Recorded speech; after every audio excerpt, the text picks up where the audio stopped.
Hello, everybody. Welcome to another installment of the TFF panel show. We have a pretty all-star cast for us today. We have, I'll tell you what, I'll let you introduce yourselves. Let's start with you, Dom. I'm Dominic Tish. I'm the Arsenal manager. I'll be happy once. All right. I'll hope a bit more. But, okay, your turn. Hammer. Hammer, the older manager. All right. Phil. Phil, current Gillingham manager. Noisy. I'm Noisy, Man United manager. Wearing an Arsenal shirt there. Delightful. Good to see your loyalty there. So, Dom, you're in a new club. Phil, you're on a relatively new club. Start with you, Dom. How do you feel being Arsenal manager?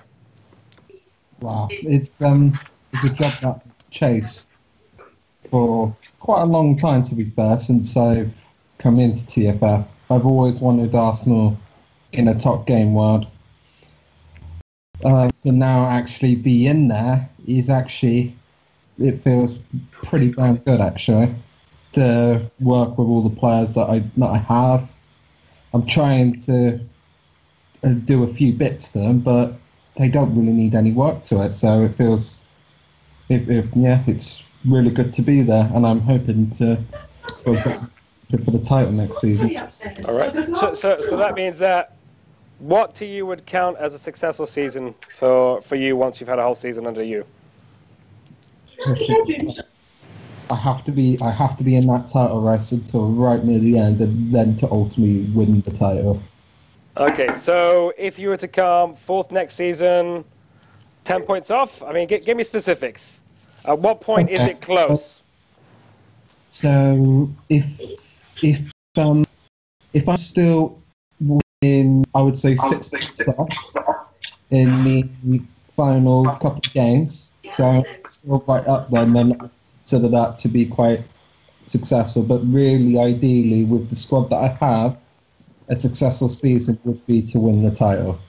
All right. And that's exactly what I'm aiming for. Boys, do you think that's a fair target for Dom next year, given the fact he has the biggest and best squad in TFF? Start with you, Noisy. What do you think? Yeah, I think he's got to go for the title, really, haven't you? Yeah. Glenn is very strong, though. That's the thing. Yeah, but Glenn doesn't have Neymar and Messi, so. Yeah, that's far. What about cups? Is it wrong to expect title challenge and a cup? No.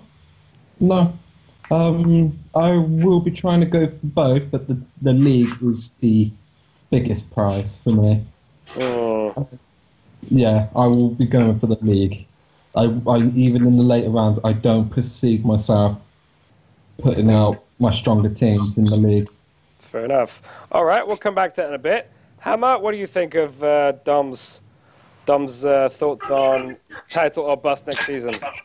Well, when you put in perspective, Chelsea's the team that's up there, that everyone's watching right now. They've got Ronaldo, they've got Griezmann, they've got Dybala, they've got quite a lot of star-studded teams. And then when you put Arsenal right now are sitting 19 points behind them, but Arsenal do have also one of the strongest teams in the league. I mean, being second to Watford ain't really helping their stature as a club neither. I think Arsenal are going to be up there next season. They've got a great manager, and with them players behind them, I think it's going to be Chelsea or Arsenal next season. Fair enough. And how about you, Mr. Walters? Yeah, I mean, just looking at the squad at Arsenal now, I mean, it's a lot better than my Gillingham team, just a little bit. But no, I mean, Messi, Suarez, Neymar. I think it'd be two of you in it next year. I think it's Chelsea or Arsenal. So what I think. Given the fact that you've just changed clubs, Phil, is your intention to? I mean, do you look at the likes of the new Tottenham manager, the new Arsenal manager, say, my goal is to try to take their position in a season or two, or are you a full-on Gillingham man and you want to build a legacy there? I don't know. I would like to progress, but I've only just got to Gillingham really. So I mean, if I did well this year, I mean, we're in the playoffs. If I it got up or something, a big job came. But no, I'm quite happy at Gillingham at the moment, really. I don't want to move again. All right.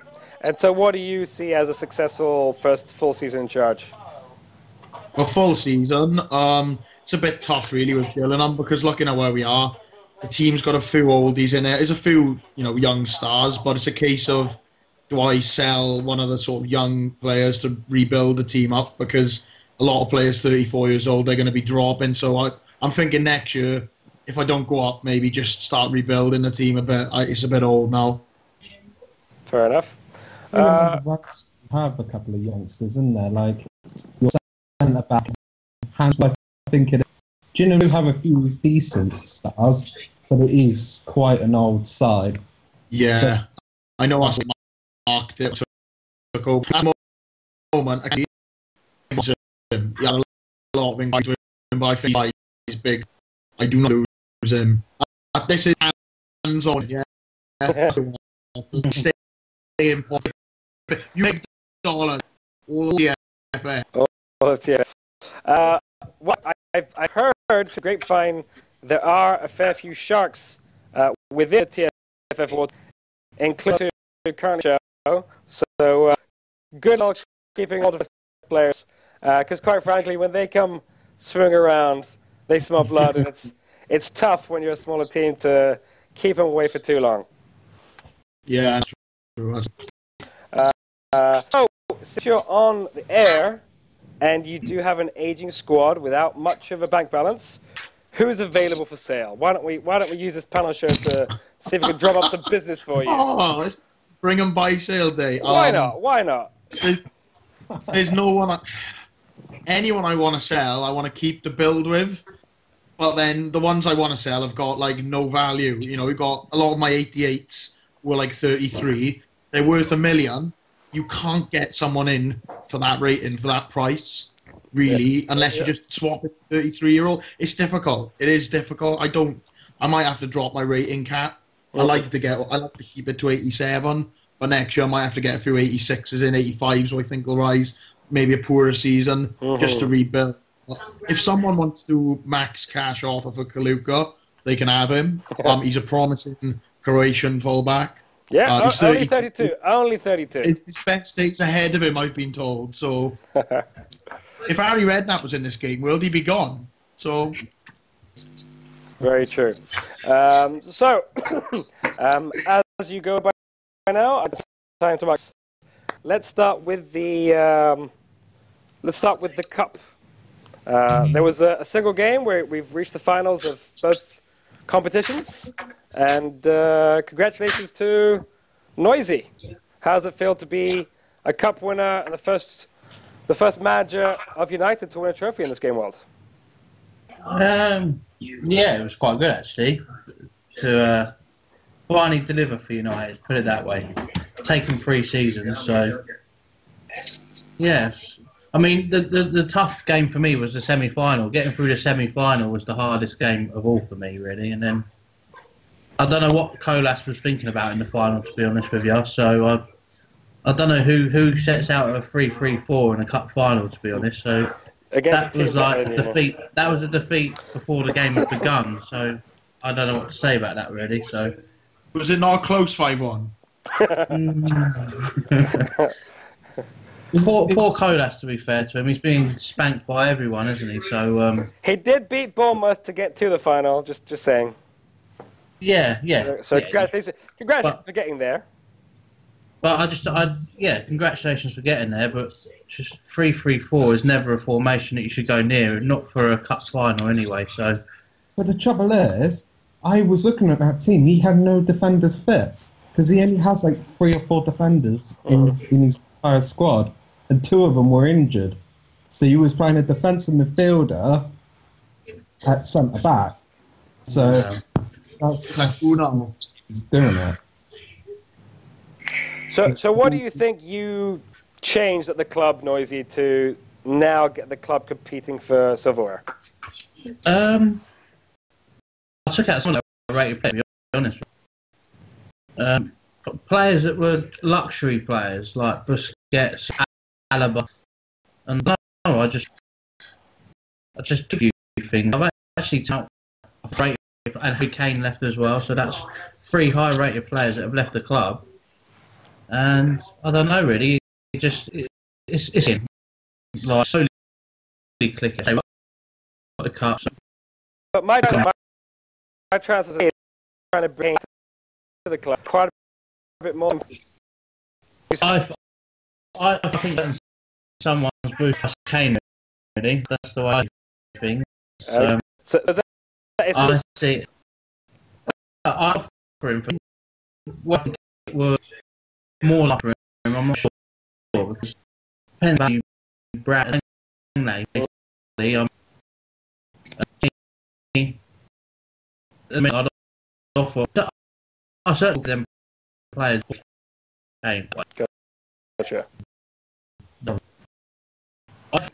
A certain city is playing his offer to get the best possible price. That's what I think's happened now. So okay. Mind games going on. I think there's a bit of mind games. Yeah. So you think Dom is playing people off each other to convince Paul to up the price of Kane? Because I've heard through my transfer sources that Dom has also recently been trying to play managers off each other to increase prices for transfers. So what do you have to say about Dom? What do you think of the tactics of the current Kane manager in getting that inflated fee? I've not really got too many players up for sale apart from Marcus Alonso and Vidal. I'm having to sort of beat offers away from my players at the moment. Oh. I was offered Harry Kane, but with Neymar, Messi and Suarez, I really want to bring a 94 striker. Okay, so Hammer and Phil, obviously at lower level clubs, do you think that it's okay to try to fleece the bigger clubs for the best money possible, or is it just smart business? At the end of the day, these are the guys with the money. You have to charge them whatever you can. Hammer, what do you reckon? Is it smart business or is it unethical? I think honestly, like if you can get the best deal possible for your club, you've got to go with your intentions of making sure you get your best possible deal possible. In terms of Harry Kane, he's worth about 45 million, and then on top of that, you've then got to put in he's a 94 striker. It's Division 1. What you're expecting at least 60 million out of that for a decent striker? Yeah, I think about 200 million. And how about you, Phil? How do you feel that you've changed clubs, but you still can't afford these kind of players? I mean, at the moment, my bank balance, we're about £5 million in debt, which probably shouldn't give that away. That's how desperate we are. It makes me sick hearing about all the money. We can't afford to pay the ground staff, let alone throw money at Harry Kane. We can't even buy him a ticket, let alone get him in. That's money from my pocket. That's okay. I had the same issue on the season. I get my move to a Division 1 club, and you still can't actually compete for the players that you want. And if anything, it's worse, because when you're a lower level club, you say, never mind, it's out of my reach. But when you get so close, and you still can't afford it, it's just like a double slap in the face. But Paul, I say fleece the big boys. Take every penny you can get out of the Uniteds, the Cities, the Arsenals. And Noisy, I look forward to seeing how much you actually end up paying for Mr. Harry Kane. Moving on to the Shield. What do you guys make of that result? Start with you, Phil. That was Shield, Chelsea versus QPR, big versus small. It was a pretty obvious final win, wasn't it, really? I say, I mean, it's a game, really. I mean, 2-1's not a bad line for QPR, but looking at the teams, it was you were coming up long. I mean, Ronaldo could have played probably. Dejan Lovren, I don't like Lovren for me. Then again, he might get a rise because he's come out and said, he's been in the 2 biggest finals in football, which is true somehow. He's injured at the moment. He's injured at the moment. Is oh, there we go. Well, that's good then. We won't see him rise. Hate Lovren. But no, the Chelsea were always going to win. I was surprised they only won 2-1 now looking at it, to be honest. I forgot the result, but yeah, QPR sort of did well just to stay in the game, I guess. Well, I mean, it's. Would you say that QPR getting to the final is a great achievement, or would you say it's come at the cost of potential promotion? It's a great achievement, but for me, I'm a league. You know, I always go for the leagues. I think you've got to have a cup run's nice, but I'd never submit that. You know, I'd always have the league first. You get into the final of a cup, yeah, that's all nice, but you want to get promoted. You want to, that's what you want. So no, not for me. I wouldn't have gone that way. It's not worth it. Mm-hmm. Well, okay, but at the end of the day, if you're able to manage your squad, I still don't understand why you can't go for both. Other clubs get both. Surely coming 8th in a cup final is better than coming 7th and no cup final.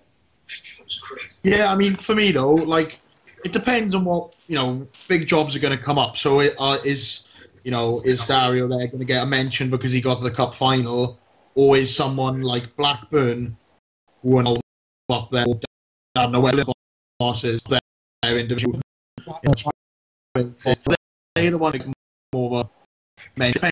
Depends what you had as success in this. Well, that's a great question. I mean, it's something that I was going to touch a bit later. What constitutes success? Is it a case of I'm battling for trophies? Is it winning trophies? Is it building a sexy squad? Is it building squad value? I mean, at what point do you say this manager has achieved something? And is being top 10 in a very tough division and cup final quite a success? Or do you say, actually, you've achieved something, so what? It's a difficult one because a lot of managers have a lot of different ideas of what they want to do. Some want to go for the tricks, just completely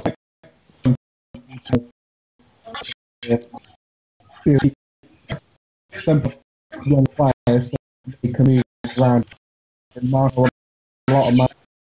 That's why, if you go like, I know Tottenham are one of them. They play and play them. A bit of having the results occur, buying the players and actually improving your squad, and for them to secure your team a better future. Because when the markets dry up in season 6 and 7, we're going to, if you put decent team now, you're going to really struggle to compete.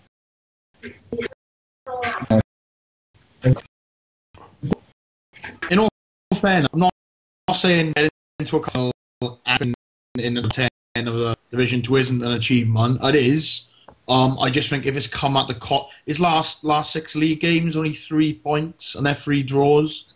I don't know how much rotating's gone on, like maybe beyond that. But looking at QPR's squad now, though, again, what a team that is. Age, Hello, Alberto, good team.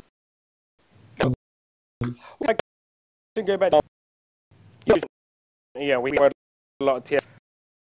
What do you mean? What future becomes? Because by 80 becomes 87.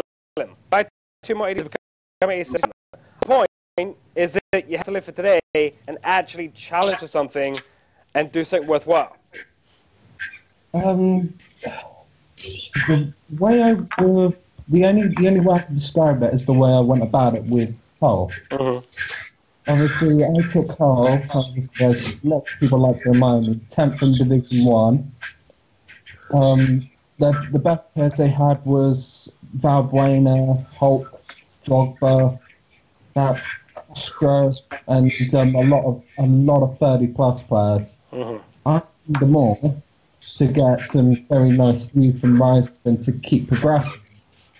When I went down to Division 2, that's when I started to add the more experienced players. So I sold off 1 or 2 youngsters to buy Mark Royce, 3 sons, and later on Bazagli, and a few others. Exactly.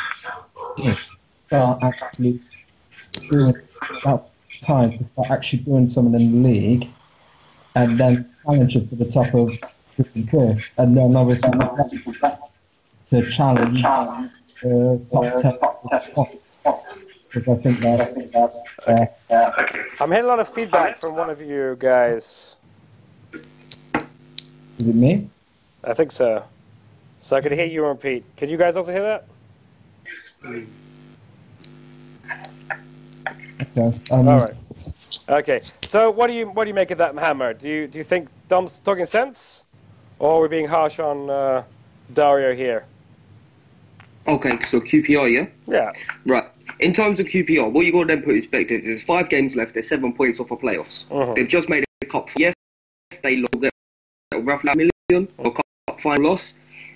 Anything could happen in the last 5 games. They could still creep into the playoffs and promoted, and then can you say that's a bad season? I don't know. No.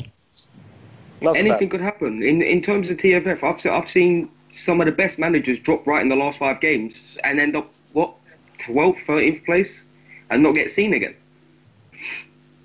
But QPR is building a great squad. They are building a great squad. I was just looking over QPR while you was having a conversation about it, and they're building a great squad. You can only expect things to come out right now. It's insane, you know? I'm looking at it again now. I feel put that on the wrong now. Shit. Okay, so let's do Chelsea versus United. Who had the more impressive cup win? Now that's looking not just at the final, but run through and then the final victory. Noisy, I'll leave you out this one just because, well, obvious reasons. Mm-hmm. How about you? Let's go with you, Phil. Who do you think had the more impressive cup win? And who do you envisage being more likely to replicate success next year in the Cups? I'm just looking through the cups myself now. You'll have to give me a minute on this one. All right, Just Hammer, going through the... Hammer, any views? Who do you think had a better cup run and a more impressive trophy success?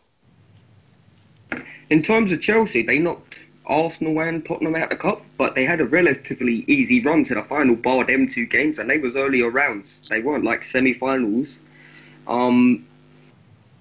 Man U kind of had an easy round to the final as well. So, but on terms of who they knocked out, I'd say Chelsea probably just edges United on terms of how they got there to the final and winning it as well. Mm-hmm. Even though United had to beat Chelsea in one of the cups to win it. But then you could then say Arsenal and Tottenham got knocked out by Chelsea, and then Man U had to beat Chelsea. That's 2 power teams to 1 power team. That's fair enough. All right, Noisy, let's bring you in. What do you think? If you're being objective, who would you say had a more impressive victory? I'll probably say Chelsea. I mean, I played the reserves up until the semi-final, and then I only really switched to my first team for the semi-final and the final. So Chelsea had a harder running than I did for certain. I think I had 2 League 2 clubs and then a League 1 club, I think, on the way. So but I think I knocked out QPR as well. So actually, I knocked out QPR and Chelsea. So I actually knocked out the 2 Shield finalists on the way to the winning the cup. But I think, if you ask me, I think Chelsea probably just shaded it. So what does the cup win to? Would you prefer to come 4th and no cup, or come 7th with your current position and? Well, you need silver. That's the one that they've got, and in season so I'd probably the cup because it's a silverware at the end of it, and then I'd take that probably over a top 4 finish this season, if I'm honest with you, because at least it's silverware on the board and it's a stepping stone to bigger things for me. So okay, so given the fact going to next season, we can say, or at least I think we can say, United is yours. Do we expect to see you challenging for cups next season, or do you think that was more of a get something on the board and then all about the league next season? I think it'd be a top 4 challenge for me next season. It'd be more focused on the league next season for sure. All right. I think United need that top 4 finish. They haven't had it yet, so they need a top 4 finish. So that'd be my aim, I think. Fair enough. With that, it's time to move on to leagues. Quick check, Dom, have we lost you? Yeah. Looks like we have. All right, so starting off, as always, in Division 4, why don't you give us the rundown, Hammer? So tell us what you think was the most impressive result, who's the on-form team, and how do you see things shaping up the next 5 games? In terms of impressive results, let's have a little look. Luton winning 4-1 was a big result for them because it draws them in just that little bit closer to the top 2. They're now only 6 points off the top 2 with quite a lot of points still to play for. I mean, we've got 30 points to play for still. So, 15. 15. Sorry, my bad. So, one of the teams I wanted to focus on was that Bristol Rovers. Now, they've only won 2 games this season. And one of the first things the guy said when he joined TFF was he's quite happy to sit there with a low-rated team and watch them rise. And we're now in our 3rd season of TFF, and Bristol Rovers, lo and behold, are starting to rise. They're starting to get some good little rating. When you're league on MK is approaching or higher than the street division first begin, and to see struggling on forward, it's a nightmare to see. South friends fed away to go up. Apart from that, the four is just from 6th down to 14th. All of them could still easily make the playoffs.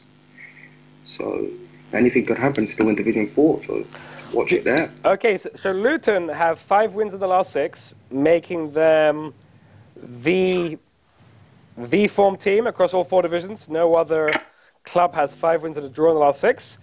Do you think Luton could just about sneak automatic promotion place, or are we a little too far away? 6 points gap with 5 games to go. Crewe Alexandria's form recently 4 points in their last 6. Southend United 7 points in their last 6. Luton that's sitting at 16, and then Bradford City sitting at 5. Out of them 4, you'd have to say Luton are going to make the top 2. But again, anything could happen. Crewe could end up picking up their form and finishing it off, and that's the top 2 sorted. But you're going to pick now. You're going to pick who is going to join Southend, because surely no one here can think Southend are going to crumble and lose the next 5 games. So who is taking that 2nd place? Luton. Luton. All right. Okay, if Luton's 2nd, who's your next 4? I want you to predict now the next 4 for the playoffs. I'm going to go with, they're banging form.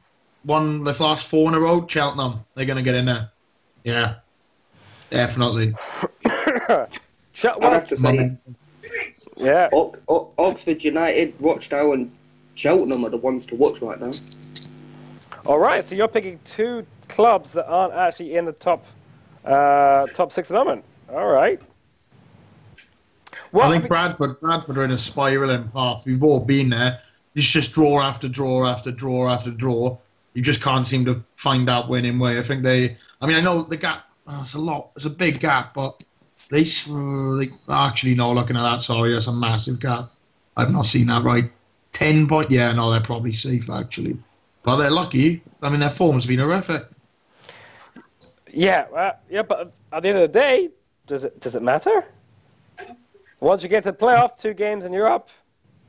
Yeah, but possibly morale. Okay, so what are your 4 teams, Phil, for promotion, for playoffs? Sorry. I'm going to go with Cheltenham. I'm going to back Cheltenham. I'm going to Robins. I'll have you. Cheltenham. I think Cheltenham, Crewe, Scunthorpe, and Bradford. Interesting. And how about you, Noisy? What, my top 4 or my automatic? What do you want me to give? Okay, give me your top 6. Top 6, right? So Southend are winning it for me. That's too big of a gap to catch, in my opinion, with 5 games to go. I'm going to go with Craig at Scunthorpe to get automatic promotion. All right. I think he's going to nick it. Looking at it, he's 2 points off Crew at the minute, and I think it could well be Craig that nicks that space. So then I'm going to go with Crew, Luton, Bradford, and I'm also going to go with Cheltenham. I think Cheltenham are sneaking there on the last game of the season. All right, interesting. So actually, I'm in several game worlds with Michael. I don't see him struggle anywhere. So I think I'm going to join you with Cheltenham to get through. Number 1, Southend. The next few. I'm gonna back Luton Town as well. Southampton, Luton, and then we're going to see Crewe, Scunthorpe, Bradford, and Cheltenham. And I'm going to go as far as to put Scunthorpe as the team to go up in the playoffs. There we go. Big predictions. And down at the bottom, I think we kind of have the same conversation every week. Those at the bottom of Division 4 are essentially those who are less active. Can anyone dispute that? No. Yeah, that's pretty much what happened. I mean, especially Division 4. It's like a ghost town. I don't think anyone goes to watch Cambridge, do they? There's nobody there. Don't even turn up. Fair enough. The other team pulls up and they're like, it's off, lads. They haven't turned up, Cambridge. Fair enough. So, with that, off to Division 3 we go. And if you could take the lead in that, Phil. Well, I wanted to speak about Division 3 a little bit. I want to speak to Hammer, actually, because he's took over Oldham, who I was. And basically, just want to outline pretty much what I was doing when I was sort of in the middle of leaving, and then I went to Gillingham, because I did sort of sell. I brought in a lot of ridiculously old people. I needed to get the squad number up, but I brought in quite a lot of sort of youth and ages. I think I started with Ken Sema, who literally went up instantly. Watford had him. I brought in Seri, Paddy McNair, who got to move to Middlesbrough. Newhouse, the German bloke, plays for Mönchengladbach.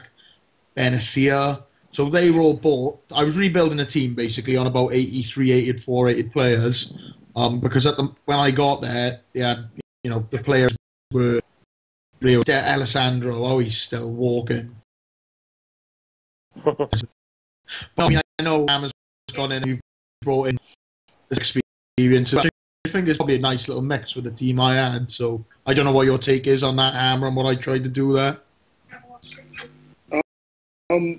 It's one of the ones at Oldham, to be fair, mate, because with Oldham, in my last game I was testing out a new formation and everything. My team absolutely pulverised it when it came to possession, but still ended up losing 3 to a team that I should have beaten.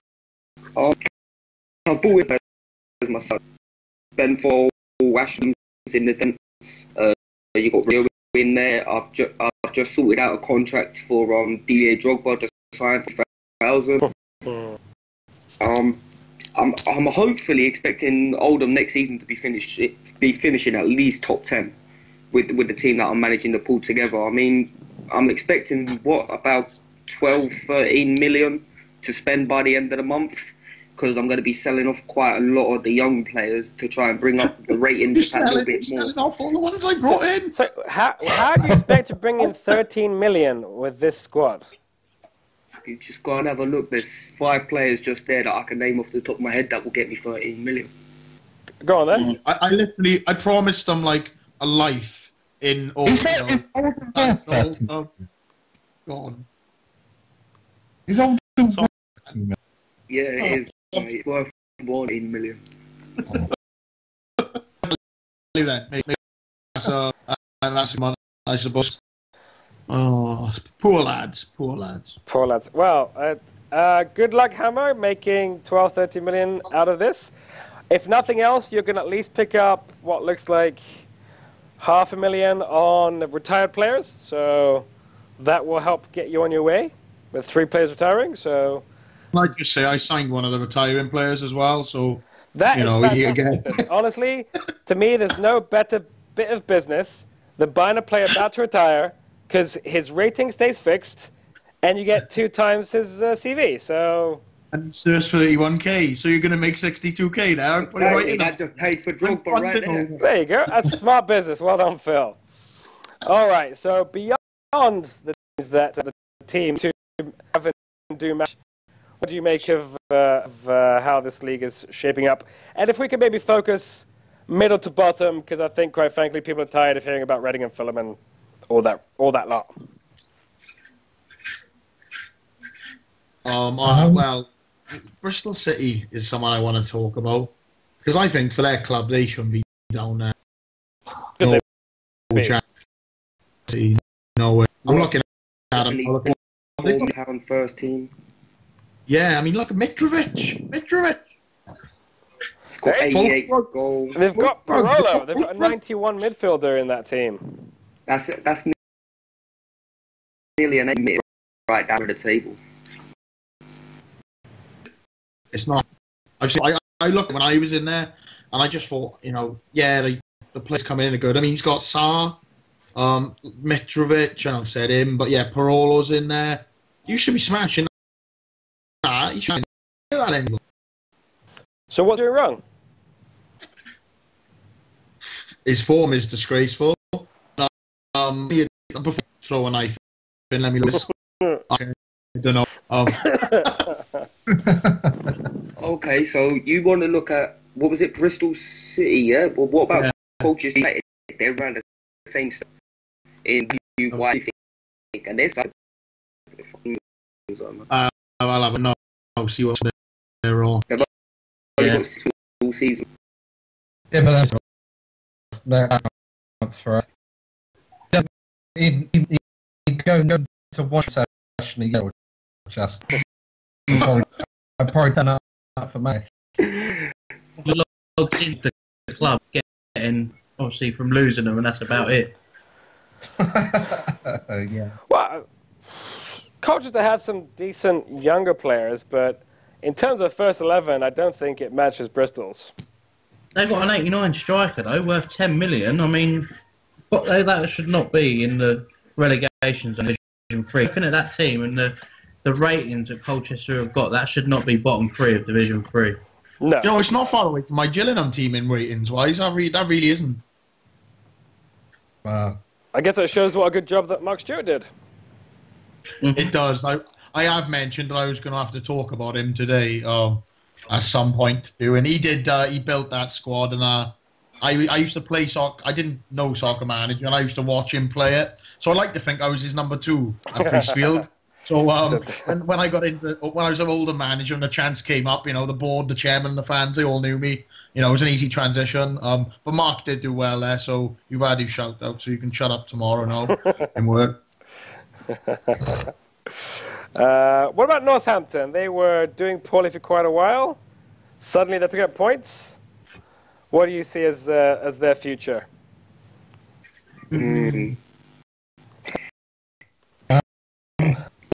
Future. Look at their team. And there's a band of old, some good. Come strip season. I like Martinez, striker. You might be in a minority on that one. So. But you don't like anyone, Dom. On game or in the world. It's just, everyone's rubbish to you. No, but the manager's good. The manager's good. I like the manager. Okay. Yeah, I like it. But not the team. Not the team. And that's not his fault, to be fair. I wouldn't say that's Kristat's fault. I blame the first manager, who did quite a poor job at Northampton. But no, the manager at Northampton's very good. I like him. It's David Fletcher, isn't it? It is indeed, yes. Yes, it is, but he's only sitting with 21 players on his books right now, which means he's not able to sell any of them older players off, which is only going to ruin him long term when it comes to the wages. Yeah, but once you get... Well, obviously he's end of season, so hopefully he might actually... Well, if he's going to be sitting near the bottom, he's not actually going to get that much, is he? Yeah, but exactly. You can always bring in... What, 200,000-300,000 for finishing off? You can find players that cost under 10k, with 5k even, bring 1 or 2 just to sit there to sell off players of value. It's not ideal, but it's possible. Yeah, I suppose so. Yeah, it's not looking great in Northampton, but the manager's good up there. I think he's a good manager. Well, like I said, it's seeing the form that they've been on since they've come up, I think it's one of the better improvements, one of the biggest improvements in second half performances of the season. I'm tipping Northampton to go down last, but to come up top 2 next season. So it's just a little bit of Northampton. I think they're just obviously with what happened with the previous manager was quite sad. So that also had an effect on it because they were timed out, weren't they? So it was Alan Laver's old team. So correct, yes. Unfortunately, obviously with what happened with him and the sad news and that, obviously the team were just obviously all unfit, and obviously the team was just basically rotting until obviously he got kicked. So I think and done a good job, but it's just one of them unfortunate things I think with Northampton this season that obviously the circumstances went as they did, and obviously that's why I think they're in that position now. If I'm honest with you. Oh, definitely. Right. Definitely. Right. So we predicted Division 4. Who do we see as top 6 in Division 3? Let's start with you, Phil. For me, I mean, I think Reading have got a title. I know it's still close, but they will get over. I mean, the squad, everything. I think Fulham will go with them. I thought that from the start of the season. I think that's sewn up. Oh. Sheffield United. Sheffield, Port Vale, they'll. Then I think again. No. I think Charlton. So I think Charlton might get in. Not sure who will be ahead of though. Whether it be. That's looking at it now. Wolverhampton. Why are Wolves there? Why are you there, Wolves? You better than that, surely. Well, we've said that all 3 seasons now. Yeah, I mean they got a few 3 90-rated players, albeit they're old. I mean they got Fred. He's just mad. No. I get the feeling from this playoff. But I guess again. Well, maybe he might be then with Wolves because I mean he's got his team's frightening. I'm scared of these teams, and I'm in the division above. Some of these teams. Yeah, well, it is quite ridiculous what some of these teams have to boast in terms of talents. But so tell me, what's your top 6? It's Reading and Fulham automatic, then Sheffield, Port Vale, Rotherham, and Wolverhampton. You said? I'll go for Sheffield United, Port Vale, Charlton, and Wolves. I have the Wolves in. Ring out and Millwall. Oh, interesting. And Wolves, and that is. That's right. My man. That's as bold as you are bald. Hammer, what do you think of Division 3? Especially since one of these teams is largely your work. Not only your work, of course, Andy's done a great job. I'm sure you still keep an eye out for these results at Port Vale. Yeah, I do keep a close track on Port Vale. Only being 5 points off the top 2. It's a great achievement from when I first went there. Now done a good carrying on with them push. In terms of who's going to read in all matters, so I have to get out of Fulham, Sheffield United, Port Vale, and then you got they're going to go in playoffs. I think it'll be Fulham and Charlton in the playoffs, and Fulham via playoff win. Interesting. Right, how is it? I'm going to go for Richie's League. Oh, very bold. I think he could. I know he's to drift. Games to go. 15 points to put. I'm going to go to win it. Reading. And I'm going to go Sheffield United, Port Vale, Rotherham, and I think. Looking at it, I think Charlton might get that last spot. They might pick Millwall to that last spot. So that'd be my top 6. Interesting. Okay, and you.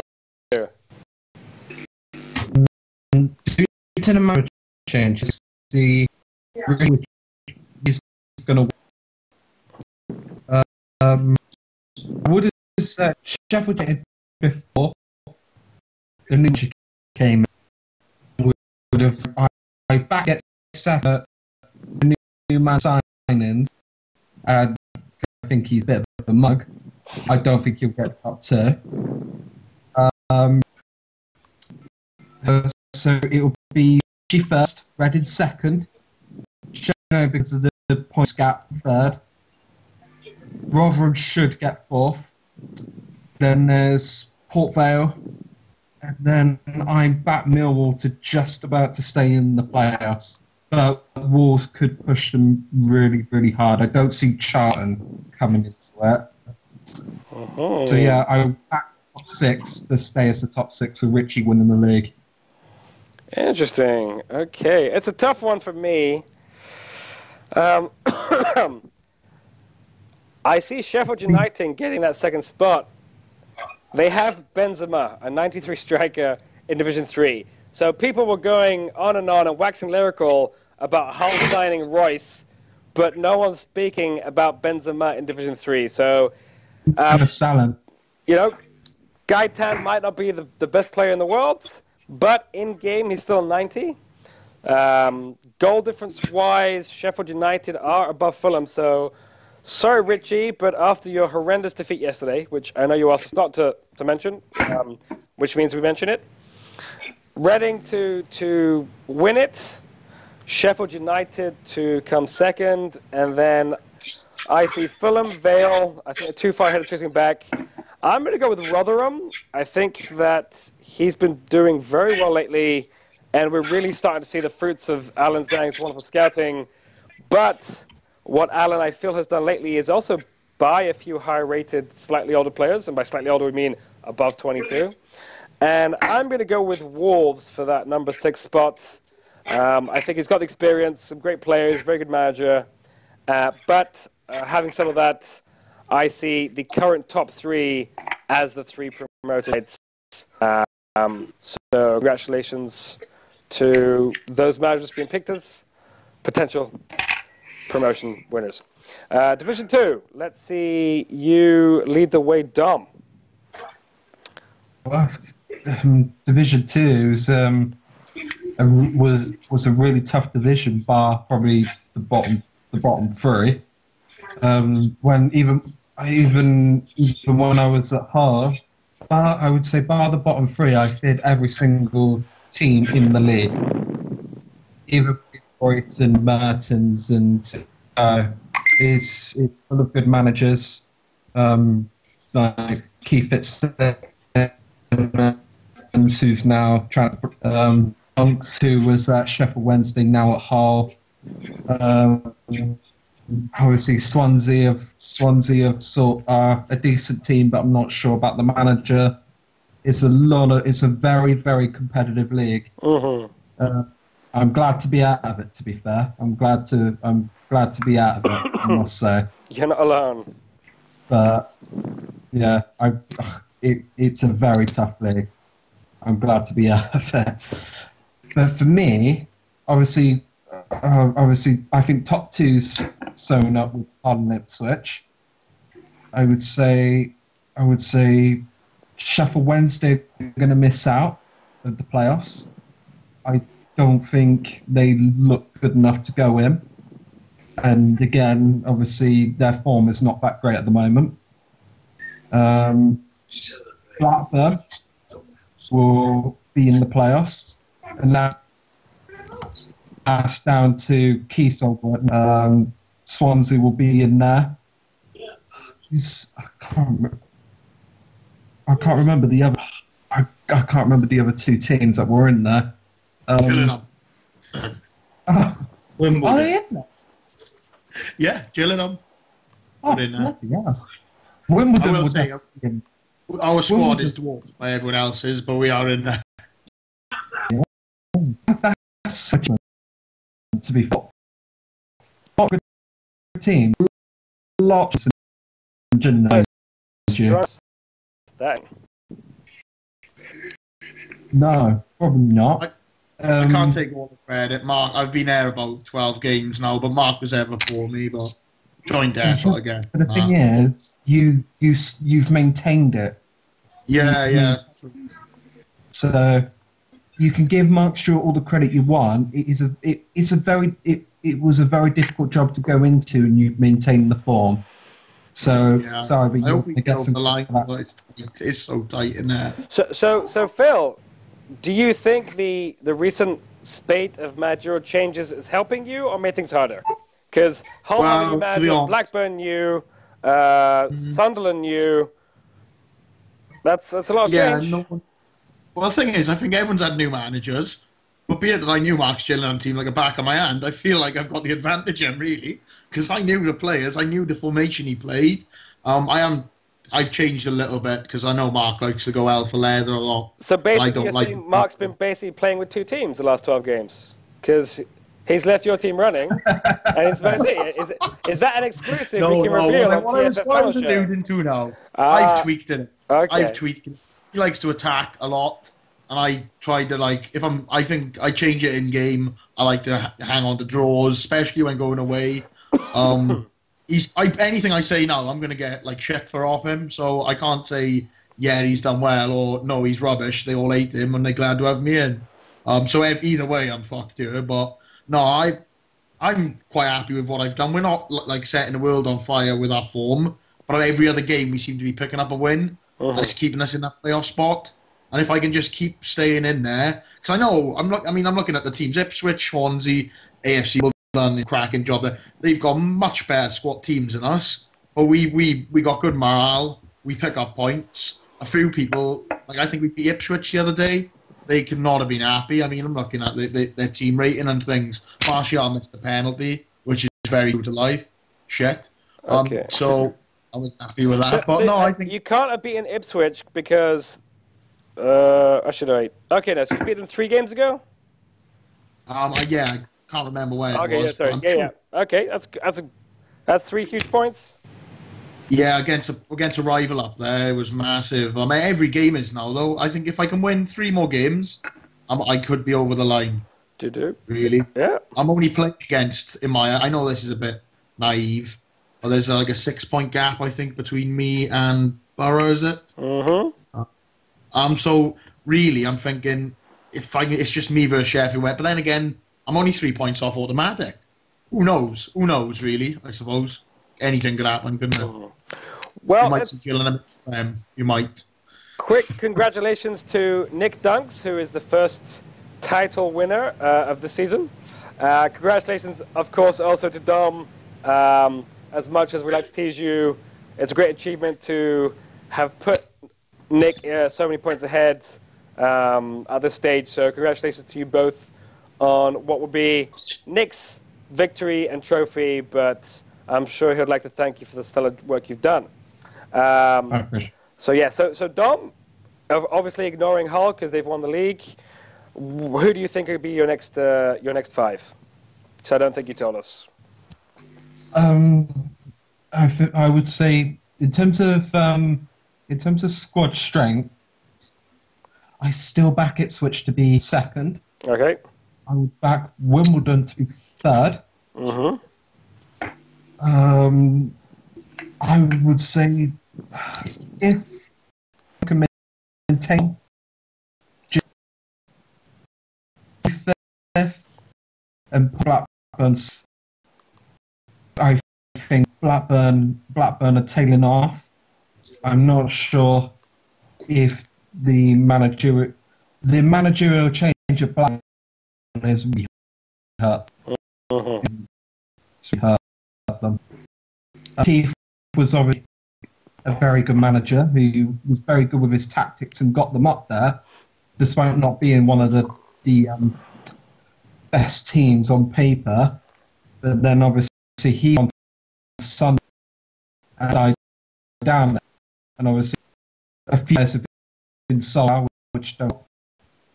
So I think will hang on in there, but they're going to struggle for the last couple of games. Okay. Because of managerial change. Hammer, what are your thoughts? Well, first of all, when you look at the table, yeah, Blackburn are in second, but are they going to stick there? probably at best they'll be finishing about 5th, I think. Ipswich are going to finish 2nd. Probably see Swansea finishing about 3rd. Wimbledon and Gillingham, are they going to stick there? You have to look around where they're sitting in the table and what teams can actually still make it into the playoffs. You've got QPR, Sunderland, Middlesbrough, Sheffield Wednesday. QPR, they have a really strong team. They can bring themselves back into the playoffs, but I think Sunderland and Middlesbrough are going to sneak into them playoff spots. Oh, fair enough. And how about you, Noisy? Yeah, I've just been looking at it quite closely. So for second, I think Ipswich are going to get second. They'll go up underneath Hull. I think it'll be Ipswich. Then it gets a little bit more interesting, I think, in the playoffs. I'm going to go with Blackburn. I think I'll keep them in there. Wimbledon out, and they get Wimbledon. It's going to be Sunderland. Because when Keith took over, I think they were about 13 or 14 points off the playoffs, and they were more towards the bottom of the league than they were in the playoffs. But he's picked up that run. I think is it four wins and a draw, and I think even though that defeated one previously to that as well. So I think Sunderland, if you take Hull out of the equation, Sunderland are the form team in the league. Games to go. I think Sunderland is screwed on. I think Keith could to get that lot. So that is my 6. Interesting. And so quickly, each of you, starting with you, Phil, who's going to win the playoffs? Gillingham? No. Snap decision. I don't think.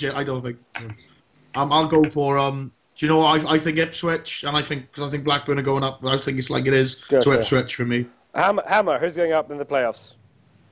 If Sunderland make the playoffs, I honestly think that they'll have the strength behind them to make their way up to the Premier League. Gotcha. Dom? Bloody hell. It could be quite. I would say I'm going to say Wimbledon. If Wimbledon, Wimbledon are going to have. All right. You Noisy? If Sunderland make it, I agree with Hammer. If Sunderland get that last spot, then it's Sunderland for me. But it's a long shot at the minute, but that's how. If Sunderland make it, it's Sunderland for me. Great. Pretty tough one. I'm going to have to agree with those that said Sunderland are good. I think they've got a very tactically astute manager in Keith. I see him picking up, closing that 6-point gap. I'm going for Ipswich to go through automatically. Sunderland to sneak in, and the team to drop out is going to be Swansea. And of course, we've been looking mostly at the top of the table, but it's looking quite interesting down at the bottom. Derby County doing poorly under Michael Bowles. I'm a little surprised to see that form continue under Ben, who I rate as a good manager. How do you guys see the bottom of the table shaping up with 5 games to go?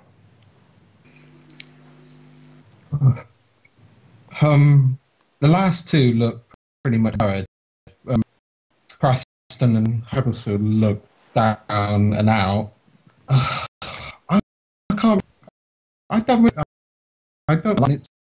It's also between lot. I don't see Derby should not be going. I don't think they will as well. They'll just escape it. You could probably touch a coin with the other two. I don't really know, to be honest. I don't think Barnsley's going down one week then. I don't think that'll happen. Why not? It's the other one. Brighton.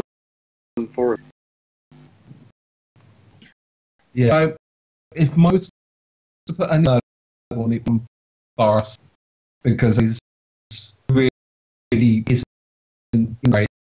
See, I have seen the form very good. I come quickly and stay as a squad. It's a very, very difficult job. So I would say the three teams to go down are Preston, Huddersfield, and Nottingham Forest for me. Okay, so it seems none of you are expecting anyone 16th or above to even come in contention. I would like to say something on that. Derby County, everyone's saying that they've got a strong team, yeah? They're not going down. But if you look on the form-wise, Nottingham Forest are actually doing better than Derby County. And they're only four points behind them. And then you've got to look at Barnsley as well. I actually think that it'll either be Derby or Barnsley that's going to drop into that bottom three. Interesting. Okay. Yeah, I think I have to agree. Huddersfield, a little surprised to see where they are, but I know Pavel's a good manager. They're going down as far as I'm concerned with Preston. I could see Pavel, however, coming straight back up next season, looking at the talent at his disposal. I'm gonna say Barnsley. I think Barnsley's form, no wins in the last 6. That makes them the only team along with Derby to have picked up 0 points in the last 0 wins the last 6. So I'm gonna have to go with them as well. And then moving swiftly on, Division 1, very boring. Why don't you lead us, Noy? Yeah, I mean, the relegation battle at the minute is probably the Pretty intense. best place to start in Division 1, isn't it, really? That's where the action is right now, is obviously at the bottom. And, as I say, obviously, Colas finally went for the... I mean, he's flirted with 2 seasons in a row out on the final day. So this one, obviously, he's down. The result in Division 1 is one morning. You actually had a real in it. I think it's best, but Wigan's team was Division 1, and obviously he got that this season. And obviously third, which is you can throw it right now. To be honest with you, I mean, West Ham shouldn't be there. No way should West Ham be there. And I've made my point very clear to Nick that his team with them high-rated players should not be in the bottom 3 fighting relegation. So, quick question, since you mentioned it. For the first panel show ever, someone has actually sent me some questions for the panelists. And one question posed was, should West Ham get relegated, should Nick step down? Now, to be clear, not my question. It's one that came from a TFF manager. I know the question's been raised early in the season, but I think mostly jokingly because no one expected West Ham to be in this position. I don't think they're going down, but should it happen, what do you 4 think should happen with Nick's position? For me, it'll be up there with the worst things to happen in TFF if West Ham went down. So, yes, is my answer, quite frankly, that team should not be there. So, if he did go down with them, then yes, for me, I think he should step. And where going? What would be the job?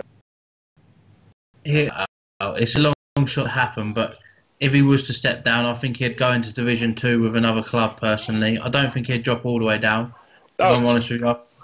I think he'd go Division 2 and rebuild another team if it was to happen. Okay. What do you other 3 think about should the unthinkable happen? Is his position untenable, or does he get a pass because he's built a sexy team? And he's Nick, who is, we know he's a very good manager, game world owner, is social, and as such wouldn't deserve to lose his team as a West Ham fan in his own game world. You could still finish 11th. I think 7 points. Who get 4? I don't know. For me, it's like if he goes down, I don't think he'll go down. If he puts a bit of form together, looking at that table, you might not even have a absolute nightmare of a season. You could pull together 13th, All right. 13th at least. Yeah, Maybe yeah. 12. But that wasn't the question. Okay, I 'Cause see. You're So trying, try to avoid trying not to say anything bad about Nick. Okay. But- yeah, I mean, simply, yeah. If you're going down with that team, you should really walk away. I think because it's just like an insane team, isn't it? Gotcha. But then again, yeah, I don't want to say anything bad because, to be honest, since I've been here, he's a very active, good manager. But yeah, there's no denying with that team, Okay. them ratings. Gotcha. How about you, Dom? Should he walk or should he stay? Very quick. I would fire him on the spot. On the spot. On the spot. On the spot. And how about you, Hammer? You have to look into the past few seasons of where West Ham have actually been flirting for the past 3 seasons with relegation. It's normally about the back end of the season that he normally helps himself survive. Are West Ham going to go down though? I actually do think that they might actually end up going down. Then will Nick walk away from the job? Don't think he will. It's West Ham.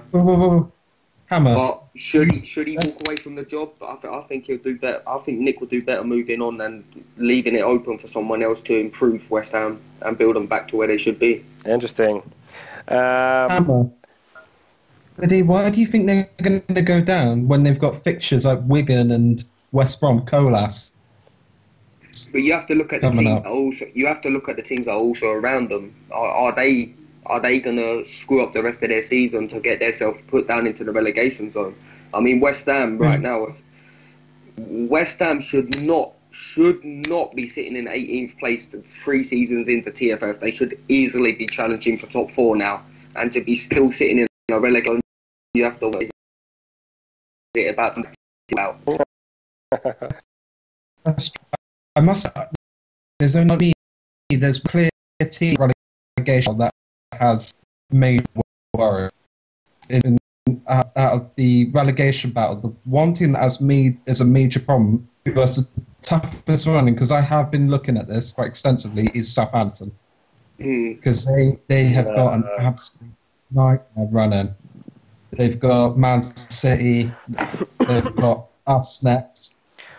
But they've got a nightmare running. Just to counter that, my club Bournemouth and Stoke City have spent several weeks in the relegation zone.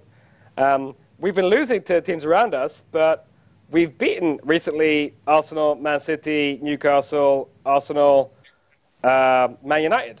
So is it possible that Southampton will also do that? And against the big boys, they pull off a shock victory, as is very common at this time of the season.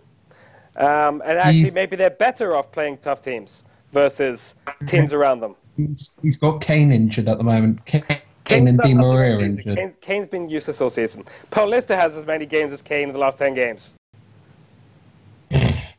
So, you know. Let me have a look at this stuff. I mean, I like to tease Paul, and I think Paul's being very upset with where he is. I just think that at this stage of the season, the fixture list means very little. And I would say the team that most has to worry would be Palace. Great manager, but 4 losses on the bounce. Yeah. What can change? The only prediction I'd make about Nick leaving is we might find there's a new Bournemouth manager tomorrow when he sacks me for raising the...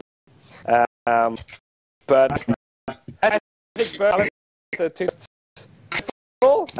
Bournemouth are playing Leeds and Burnley, so 2 defeats and we're back in 18th. So, by the way, I just want to say that I actually do want Southampton to stay up. Why is that?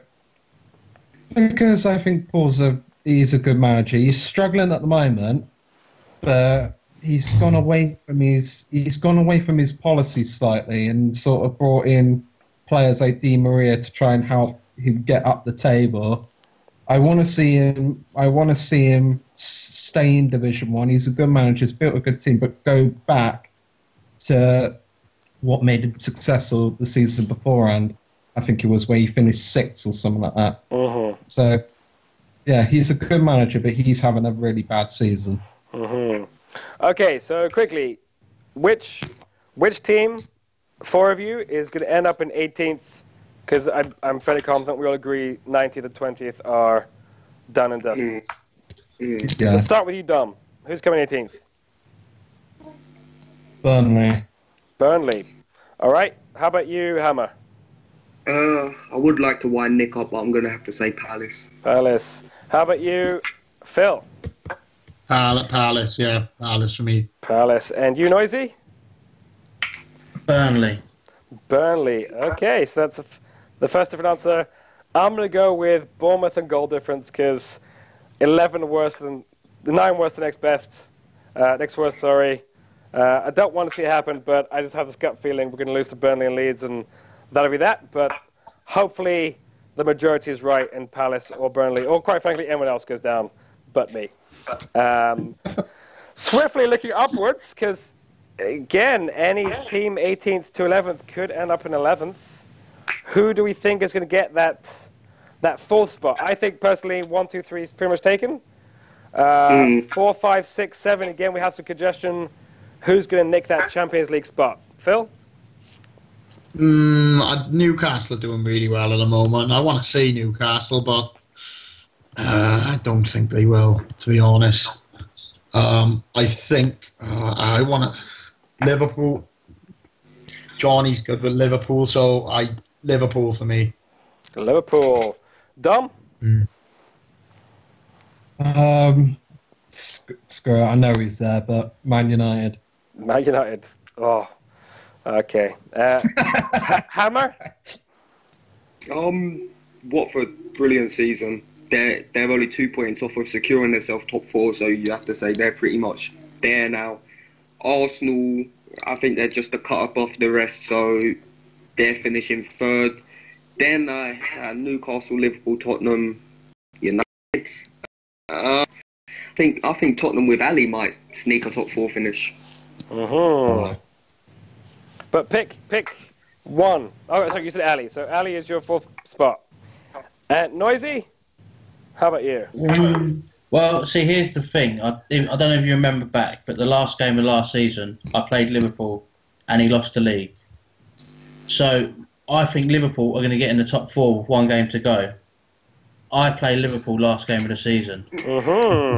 I think I'm going to take the top. I think I'm going to cost him the top 4, and I'm going to say Ali is going to get it on the last day of the season. Ali last season, very nice.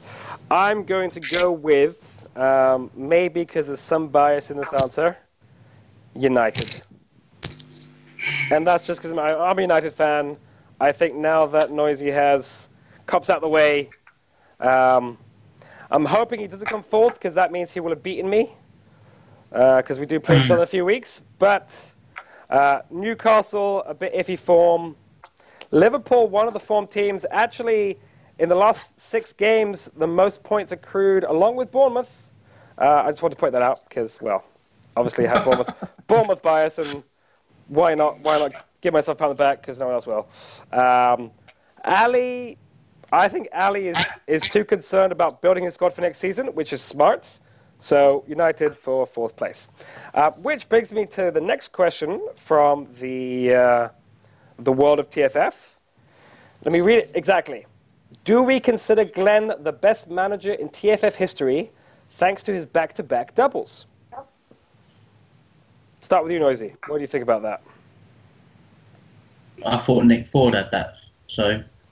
I thought he was the best manager in TFF, but since Nick is no longer with us at TFF, of the it's a difficult one, because for me, the Wimbledon manager has obviously got 2 promotions and is in the playoffs. So, do you rank 2 doubles higher than 3 potential straight promotions? I mean, it's an interesting one. That is a good question. On current form, yes, Glenn is obviously back-to-back doubles. You can't argue with it.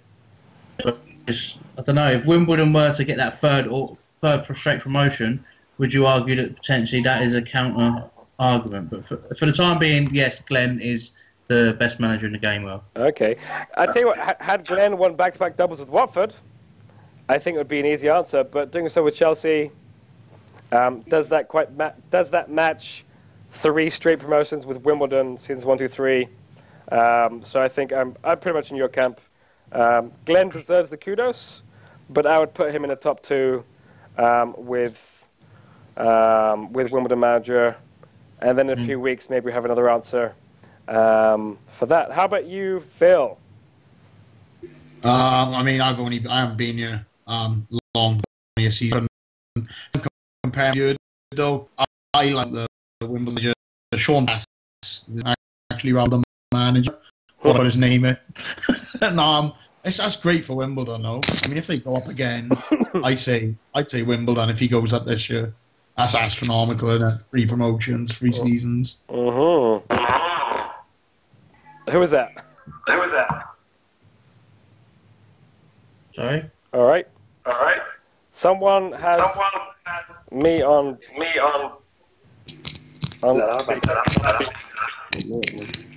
Is it sorted? Okay, how about you, Dom? Who do you think? That's quite annoying.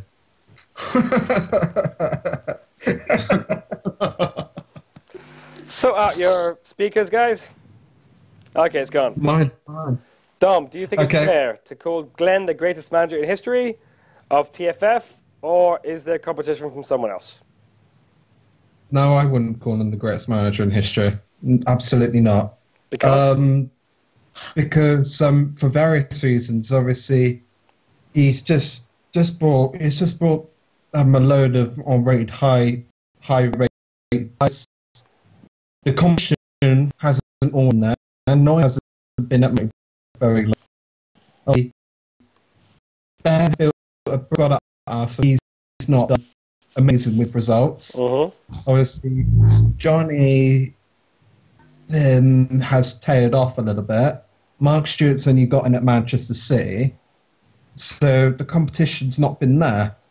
So I think for next season, when I get a full season under the belt, Noisy gets another one. Mark is going to be right up there. Johnny should be right up there. I think that's when, if he wins it next season, then you could possibly make an answer. But I can make an answer for Noisy for his achievements at Watford. I can make an answer, even though I don't like the guy, Sean Thomas at Wimbledon for 2 straight promotions. And even though I don't like the way you did it, even you at Lake Norient 2 straight promotions. But there's a lot of people that deserve mention achievements. He won't put as the best man in the TFF. I wouldn't, maybe not even top 5 for me. I would say the best man TFF is probably Noisy at the moment, but obviously it's been difficult because obviously he's been trying to get the team together from the previous regime. So yeah, so I would say the top manager in TFF at the moment is Noisy, but there's a lot of people wanting to challenge him. I'm looking forward to see what Mark Stewart can do at Man City. I'm looking forward to see what I could do at Arsenal, because so there's a lot of top managers, especially in Division 1. So next season should be a real dogfight at the top.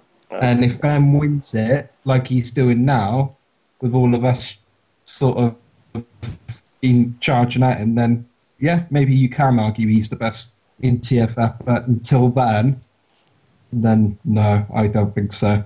Gotcha. That's a wonderful answer. And how about you, Hammer? Do you think, again, so far to date, first 3 seasons, or, well, almost 3 seasons, is Glenn number 1, or is there someone else for you that pips him to best performer? Okay, so if you look at what Noisy did at Watford, and then look at what he's now doing at United, cracking job. I mean, Watford, to be challenging for the league, let alone challenging for top 4, is a great achievement for them. But then you have to look at then at Newcastle with Mark, who's been there for the 3 seasons now, also fighting for top 4 position. Ali, great, he's come shot them, and he could his way in 4. Is Chelsea the best manager? Then you have to look at their team. They have the best players. They should be up there. If they wasn't competing for the league, would we all be turning on him and saying, why is he doing so rubbish? Mm-hmm. Yes, Well, just to quickly point out, you say about Watford, and not to take anything away from you, Noisy, 71 games, 2.37 average points. Dan Smith, 40 games, 2.58 points. Which Dan Smith has made them title challengers. Noisy got them Champions League. So is it fair to give Noisy the credit for Watford being second? yes, absolutely. Because obviously, Dan Smith took over from a very established team. He established top four, which down to. I'm pretty sure that Noisy didn't have that set establishment. Where was Watford when you took over, Noisy? If you can remember. The day I took them over, they were 17. There you go then. No, but in terms of the job at Watford, Dan Smith deserves a lot of credit. But I think with his form, he's been there this whole season. He's been there the whole season. He didn't come in halfway through the season. He's tailing off at the moment. Because I'm telling you now, for this season, I'm looking to take second from him. Right. How bad his forms. I'm telling you now. I'm going to try and take second. And I don't think Watford will even be top 10 next season. That's wow. Big statement. I don't think Watford will even reach top 10. Noisy to establish a relegation candidates to Champions League is a far bigger achievement from taking an established team and keeping them up there. So fair enough. With that moves smoothly on to our final topic of the night, that of voting. So new positions come available, and we go to news feed and we vote. What is it that convinces you to give the manager? What weighting is given to performance? What weighting is given to squad building? And what do we define as success? What is the value of a sexy squad? Is it fair to call it good management if you have a bunch of 40-year-olds who basically retire the next year? So, Noisy, what do you think convinces people to give a vote to a particular manager? It's a tough one, because over the last 3 seasons we've seen strange. Some at times I think you call it friend voting. Voting as well, but I don't really. For me, I always like to try and give the reasoning of why I vote for a manager, and I normally try and give a reason on all the managers that are involved in the vote, and then obviously just give my final answer.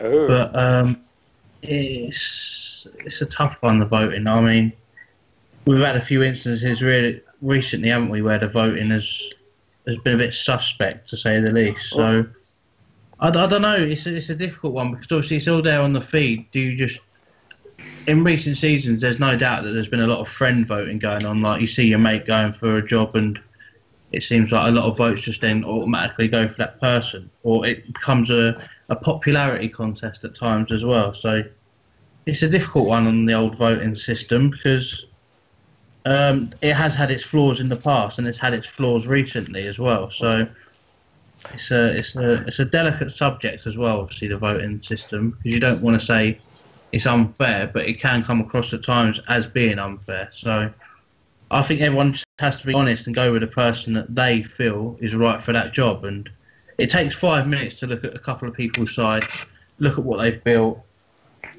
look at their results and what they've done with the club. It only takes 5 minutes, and that's what I do. I look at the clubs, I look at results, I look at the squad building, see what they've done, and take it from there really. But that's my little input on it anyway. So quick question, because you mentioned you state why you're voting for a candidate, and you tend to state what each person has done. Yeah. Can that turn into canvassing? I'm going to write a beautiful sentence for this guy because I'm trying to convince people when maybe I'm being unfair because I'm persuading people who should be making up their own minds? Possibly. I just like to be seen as giving a reasoning of why I've backed that person. I mean, people don't have to agree with me on the subject at all, really. And sometimes, recently especially, I've backed managers that some people might raise eyebrows about me actually backing for the job. But if they're the right candidate for the job, then I will give the input as to why I think they deserve it. So, can you give me an example of one of those instances? Well, I say recently, the last couple of votings, I've actually given my voting to Cam. Cam got a job recently, which I voted for Cam.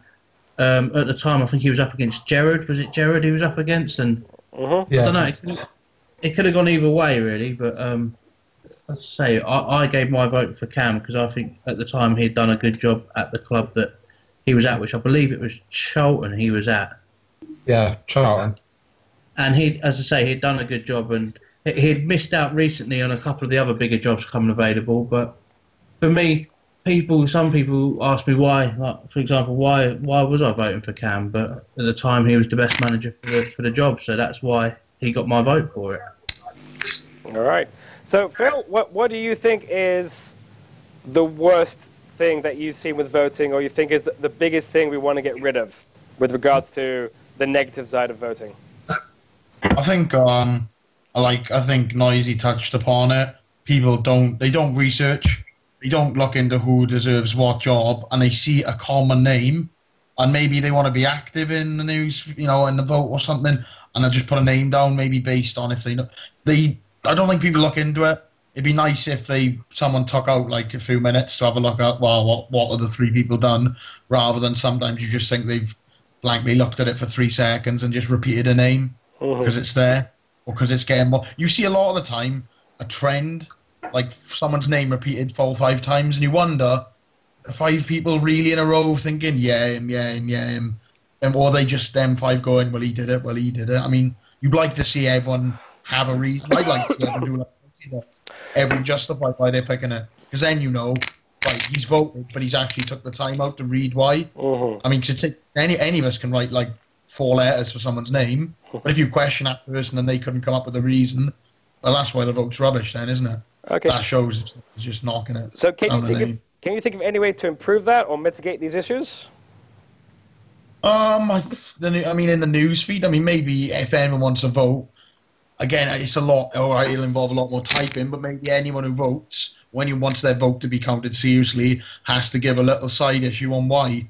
At least then they've had the decency of looking into the person they're voting for, even if they're justifying it. Okay. That way they're not just a name typer for me. So at the moment, if I'm not mistaken, the candidate cannot canvass. They cannot state why they deserve a job. Would it be right to maybe say, I think I deserve the job for these reasons, this is what I've done, or Nick, as Game World owner, say, this is what this manager has done, and that could be squad building, success, loyalty, and someone actually outlines these are the things to look at for this particular manager versus waiting for everyone to do that research? Or is that too much? Would that create bigger problems, do you think? I'd like to see managers canvass personally. I think there's nothing wrong with someone stating why they want a job. I think it would be easier. It would save, like, say, Nick doing it himself. Obviously, you don't want him to write pages and beg people, but I think it's nice to give everyone a... Save maybe people, because some people are maybe a bit lazy and they want to vote. Just give everyone the outline of why you want it. Maybe restrict them. Say, like, right, you can write 3 lines. Gotcha. That's it, go. So you haven't got to write too much. Just tell us why you want it. So we'll give everyone a bit more of a easier picture. Gotcha. How about you, Hammer? I think the voting system goes quite well, to be fair. I mean, it was brought in the first place to give everyone an opportunity from all 4 divisions. I mean, when it comes down to me voting, personally, I look at the top 6 in each division and go across the feed off how their team has building is, average rank, average age, and then you then got to look into what team it is on offer for them if you can achieve decent. Once Ali, I've already it's quite a bit. Why did I vote for Ali? Purely on the aspect of he was doing an absolutely brilliant job at Reading, had them in a promotion spot, building a great team together, and Tottenham since season 1 have been off the form, and I believe that he can take Tottenham back to the top. Uh-huh. I was competing for that job, by the way, just to let you know for that. Well, yeah, it's tough when you have two managers who have a similar standing in the game and have approached the game in a similar way. So how do you choose? So Dom, what do you think is a way to make the voting better? Because I think it sounds like we agree there are some flaws, because there are several. But the trouble is, I've seen managers begging PMs that he write long, massive sentences on the need of wider. It's not. It finds it like 20, 30. And I've seen managers stating his achievements at a club, and it's people off. It really puts off that sort of I don't want to read it. I like to make my own. I like to look at it from my own sort of perspective. The way I vote is I look at all three things. So I look at the results, I look at how long he's been there, and for me, he's squad building as well. If he's actually tried the club forward. And so, because I love lower managers, but a lot of older players in the hope of doing well short term to get a better job. And I've seen that not just in TFF, but in other game modes as well. So I look at those three things. If a manager has done well and tried to progress and got good results, he will like to get the player. For an example, it was the Sunderland job. Probably my best friend in the game world, Lewis, the Scunthorpe manager at the time, was going for the Sunderland job. But I refused to vote for him simply because Keith was the best manager in Division 2 at that time. In my and still is. So, and in the end, I couldn't justify in any way, shape, or form why I would vote for Lewis at the time.